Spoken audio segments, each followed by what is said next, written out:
No. Puffy invited me for weeks, asking me to come and teach him how to, wanted me to be his acting coach for a while. Go there and he's sitting around just looking. I'm like, okay, what's the material you want to work on? He's just looking at me. Then next thing you know, okay, hey, will you help me? I want to hear your music. So I come over there and I play the music. And he's sitting there, just looking at me, like waiting. Okay.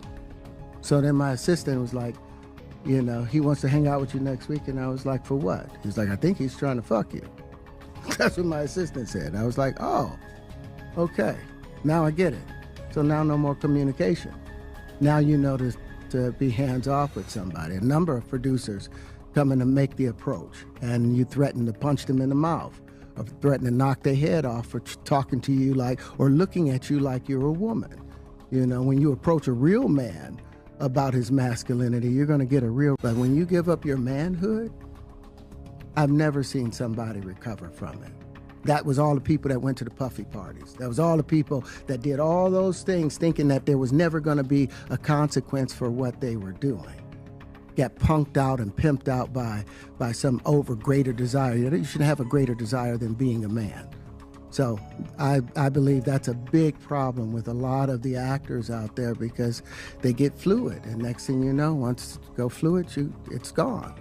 You don't have any foundation to pull yourself back from. So maintain your man card, no matter what.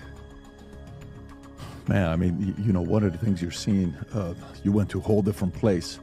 Sorry. No, I get it. So you see some guys struggling with that. You see Bieber struggling with that. You see some of these guys struggling with that. They can't get it out of their head. They can't get it out of their head. The things that they did, no matter how they did it, whether they were drunk or high or whatever, you gave up your man card. You need therapy.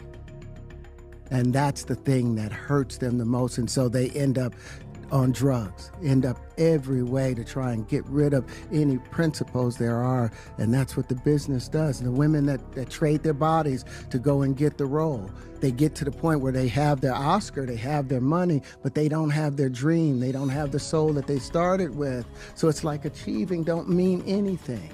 If I get all the Nobel Prizes from doing all of this, but in the process I have to trade out all of my integrity to do it so that they can stay in place, what benefit is that if I lose my integrity? You got to go in as a principal. And what we were brought in here as men. We produce 1,500 sperm per heartbeat for a reason, because the aggression is necessary. You don't trade that in, no matter what. Did you ever have the opportunity where you got invited and you said no to it? Hell yeah.